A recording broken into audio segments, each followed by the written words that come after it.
When you sit, you notice that every moment is different. Every moment is new. You don't hold on to the last moment. And when you do, you suffer. And you can feel it. You can feel it in your sitting. There's only the truth that's so now. With practice... As a teacher, interfaith leader, and poet, Norman Fisher is known for his intellectual power and relevance. Because as long as we're alive... He is the founder and spiritual director of the Everyday Zen Foundation, dedicated to expressing Zen Buddhist teachings in contemporary form. And that you completely commit yourself to. For 5 years, Norman was co-abbot of the San Francisco Zen Center, holding the seat established by the great Suzuki Roshi, one of the first Zen masters to teach in the West. Zen is the school of Buddhism that really focuses all of its attention on meditation practice, but with a very special twist, and that special twist is that Zen understands meditation as not being merely a technique of calming and focusing the mind, but it understands meditation as being itself. Life itself is meditation. Life itself is awakening. And the effort to really understand that and live it is the goal and the process of Zen practice. What attracts me about Zen practice is there is a sort of intelligence to it. It's an understanding of what living is. It is a study of living, and the byproducts may be being a good person, but it's a byproduct and it's not the practice. When I was young, I wanted to get into the biggest, best thing ever. I wanted to get into the movies. So I headed off to LA when I got out of high school, slowly got into the movies, and it's not quite like that. In Hollywood during the 1980s, Michelle Meyrink met with exceptional success on films like Real Genius, Valley Girl, and Francis Ford Coppola's The Outsiders, starring with hot young actors like Matt Dillon and Diane Lane. It's like there's a little carrot being dangled out there, and if you could get that carrot, it would be the ultimate satisfaction. But you never got the carrot, and I wanted something more that I could give myself completely to. I was looking for a deeper sense of reality. When I left LA, it was a big decision. I got into Zen practice as an outcome of looking for something more satisfying than what I was getting out of my life.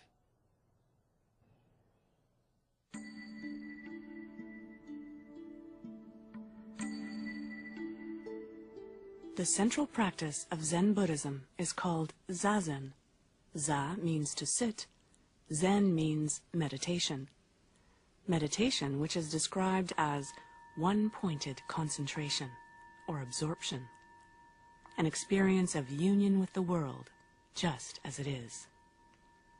Among practitioners, Zazen is affectionately called just sitting. With Zazen, we're just sitting with the feeling of being alive. Feeling the feeling of being alive. And to help us stay focused with that, we pay attention to our posture and our breathing. So we rotate our pelvis forward a little bit, arch the lower back, lift up the chest, the back part of the head pressed up toward the ceiling and the chin tucked in, so the whole body feels stretched and opened.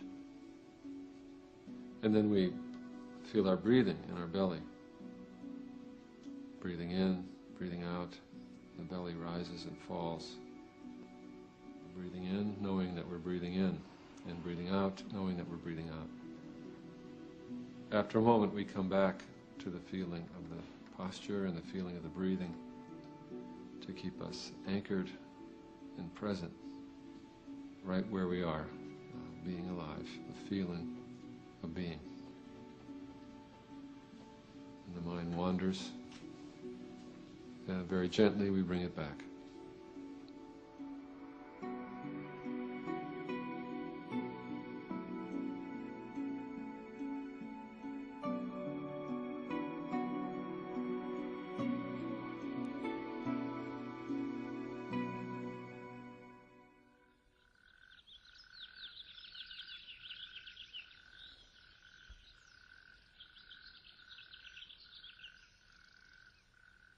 In the morning, John and I get up, we put on our robes, I'll make a pot of tea, John heads out to the zendo, turns on the heater in the winter, lights the candles, starts sitting.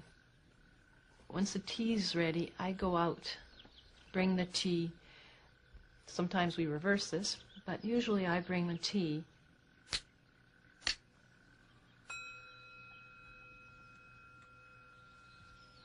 We have a ritual that we follow, which is I do the clappers, he sounds the bell, we bow, I serve tea.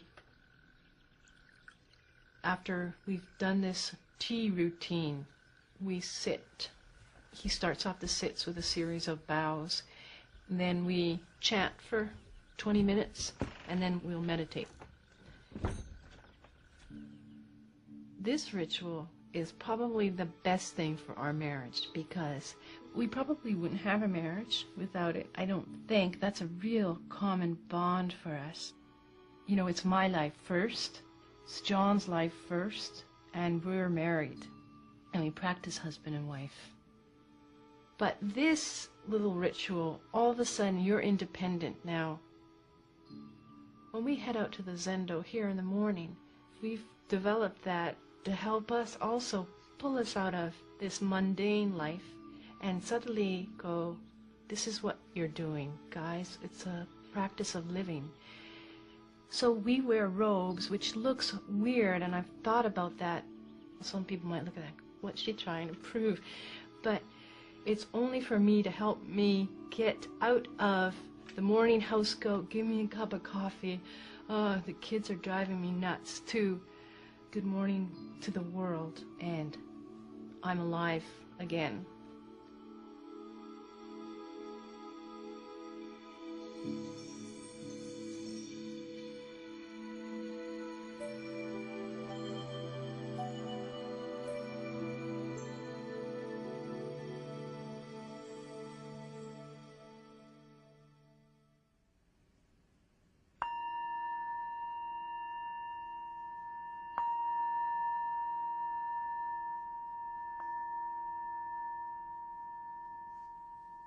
The point of ritual and formal practice in Zen is, first of all, it creates a very strong atmosphere in the meditation hall.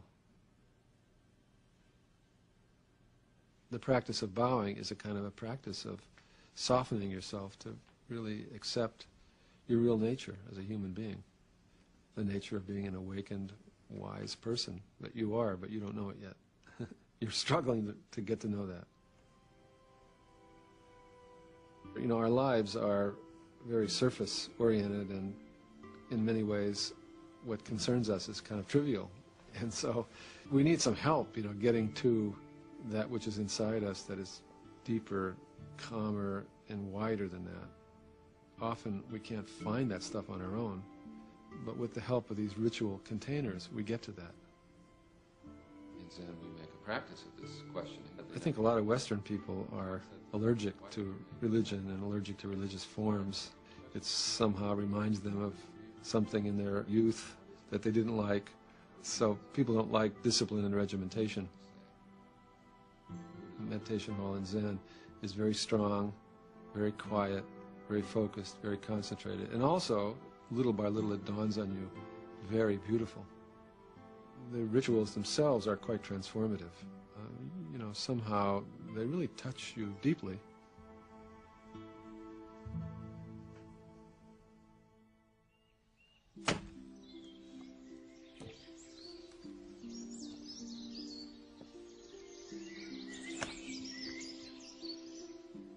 Samu comes from two words in Japanese, sa for work, and mu meaning to devote one's attention to something. In traditional Zen monasteries, Samu is work that encourages mindfulness.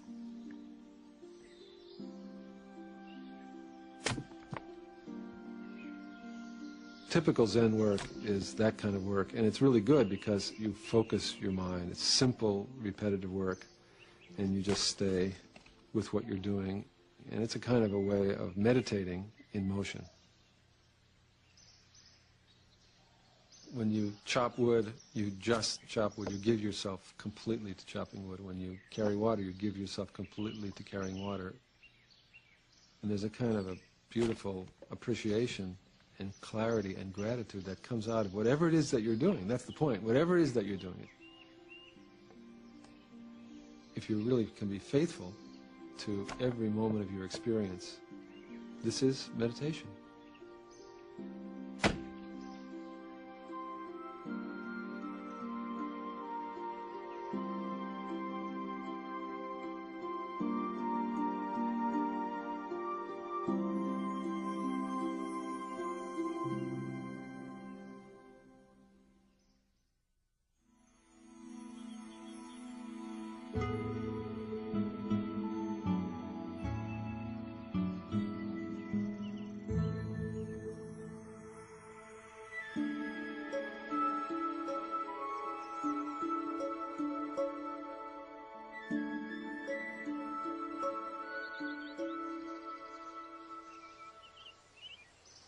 Zen practice, if you're going to do Soto or you're going to do Rinzai, if you find an excellent Rinzai teacher or if you find an excellent Soto teacher, you're not going to be doing anything differently.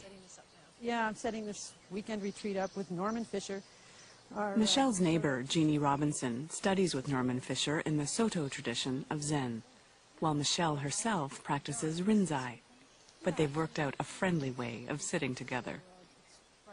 The teacher that I went to was a Rinzai, and I didn't know the differences so clearly, but Jeannie, who I met up with and started sitting with, is Soto.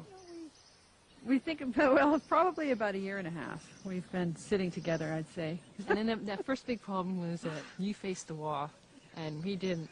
Yeah, yeah, that's pretty dramatic difference. But ultimately, they're just forms. They're just forms. How we worked it out was I showed her our forms in the Soto Zen practice. She showed me, she and John both, their forms, and it wasn't a problem. The space spoke to us. Rinzai Zen has much less ritual than Soto, and the students sit facing each other in the meditation hall. In Soto Zen, there is more ritual, chanting, and so forth, although still, sitting is the main thing. It's hard to, in the abstract, think about which school of Zen is best for me or which kind of practice is best for me. I think that go and see, and trust your gut. Trust what feels right. Well, of course, being a Soto Zen priest myself, I say Soto Zen is much better. Don't you think that we should all feel that what we're doing is the best? You realize that what you're doing is the best, and also each person, what they're doing is the best. You see what I mean? I don't have to compare. In order for me to be committed to my life, I don't have to make my life better than yours. In fact, it's quite the opposite. If I need to compare my life to yours and make sure that mine is better than yours, then I'm not really committed to my life. I'm committed to some sort of a shaky notion of my life.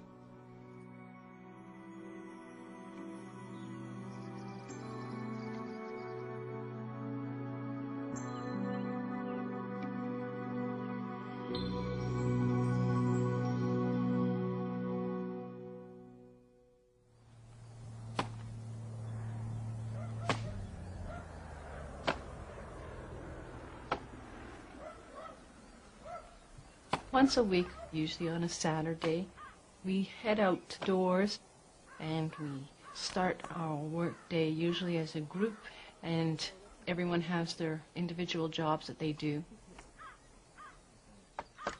We carry on for as long as the kids are willing, and as they tired out, they head it on inside, and John and I carry on the work. And it's something that we've done probably for the past 6 years, and they've grown up with it. The benefit that I see with them is they actually start liking work. It's not a bad thing anymore. It's an enjoyable part of our life. As much as we're able to, we try to take out the need to get the job done to the practice of doing it. And the kids love that. The kids love to do things with their parents very naturally. But it's not fun to do it with the parents when the parents are going, let's just get it done, kids, you know.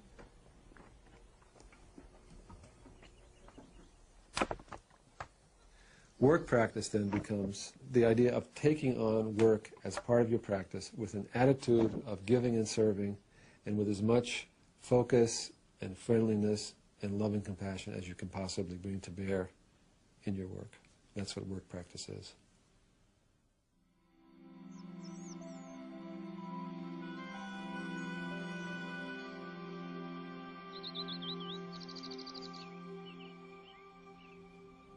Why is this day different from yesterday? And why am I and not you or her or it?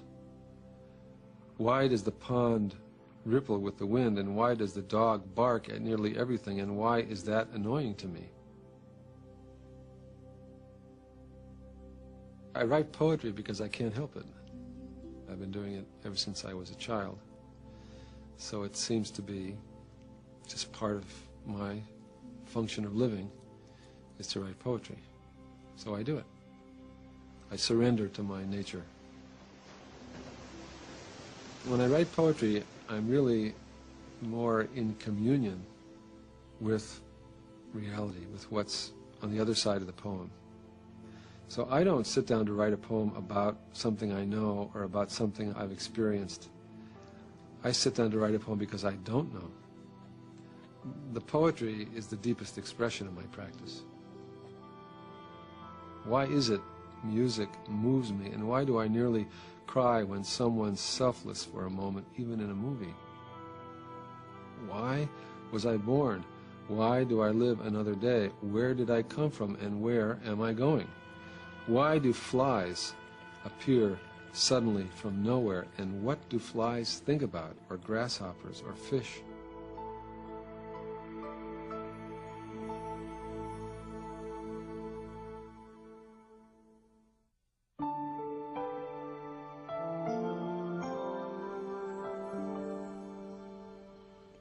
Buddha talked about suffering.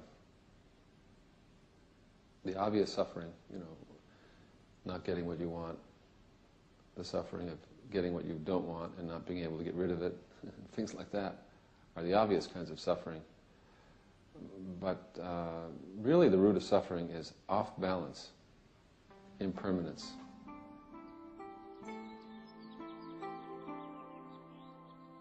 I thought when I was little that people naturally wanted to die at a certain age. It just evolved like a flower, and then you die, and it was acceptable.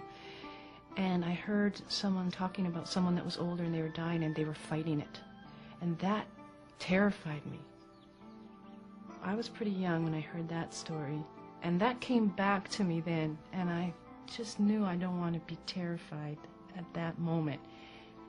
But it's going to take some work to get there.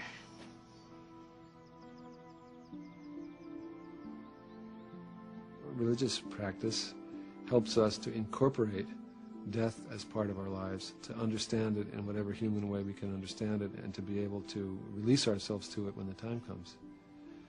So it's a very important part of practice. But there is no such thing as death. There's only breathing in once and then breathing out and not breathing in anymore. There's only time, Death is happening every moment, right? Every moment we die to the past moment. It's over, it's gone. as time is passing. That's what time is, right? Time is the dialectic between living and dying. So that means that death is something that liberates our lives and awakens our lives. Because how can we be fresh now if we don't let go of this last moment? Die to this last moment, receive this new moment. Fresh for this new moment because let go of the last one. So our practice is about that, and then when the last moment comes, we're completely alive in that moment. We give up that moment. And the only thing, another one doesn't come.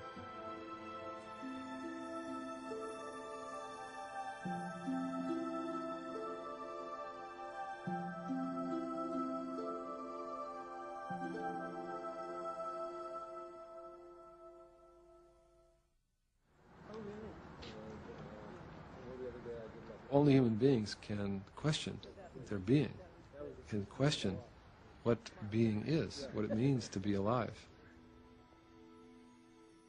Religious practice is a device. All religious practice, not just Zen, is a device for opening up that question.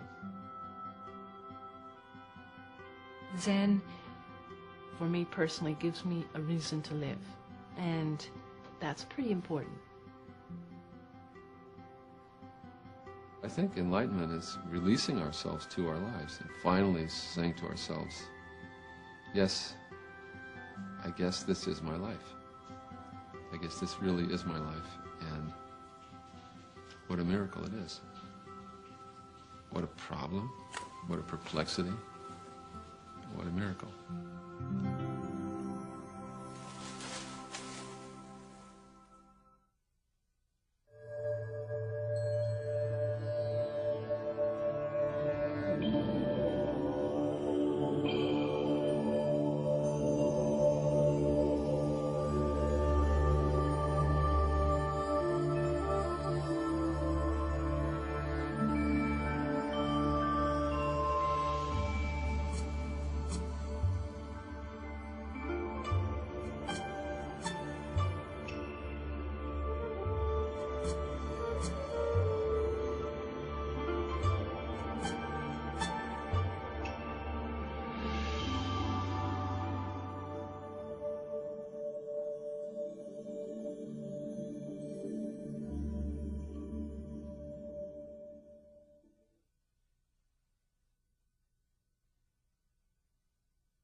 Off to LA when I got out of high school, slowly got into the movies, and it's not quite like that.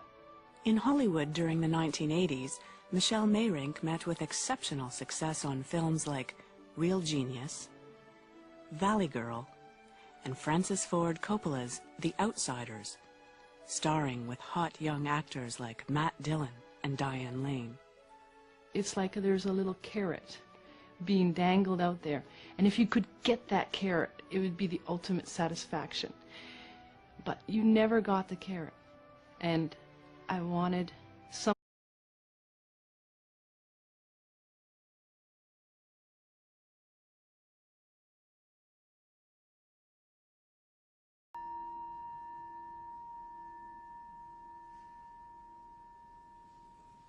When you sit, you notice that every moment is different. Every moment is new. You don't hold on to the last moment.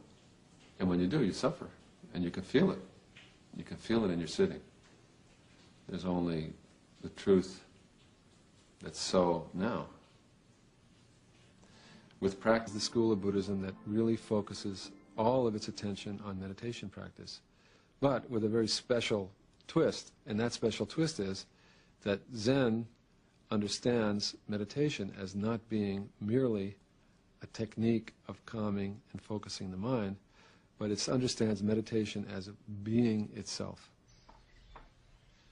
Life itself is meditation. Life itself is awakening. And the effort to really understand that and live it is the goal and the process of Zen practice. What attracts me about Zen practice is there is a sort of intelligence to it. It's an understanding of what living is. It is a study of living, and the byproducts may be being a good person, but it's a byproduct and it's not the practice. When I was young, I wanted to get into the biggest, best thing ever. I wanted to get into the movies. So I headed up.